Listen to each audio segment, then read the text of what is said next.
বিজয়বাবু, আপনি বিশ্বাস করুন, আমি কুমারকে। থামুন অফিসার, আপনি এখন আসুন। আর আমার জিডিতে যার নাম লেখা আছে সেই নামটাই থাকবে।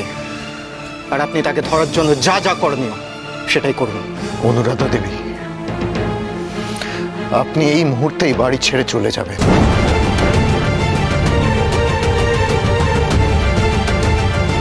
আর 1 মিনিটও যদি আমি আপনাকে এই বাড়িতে দেখেছি তাহলে ওই জিডির খাতায় আর একটা নাম অ্যাড হবে।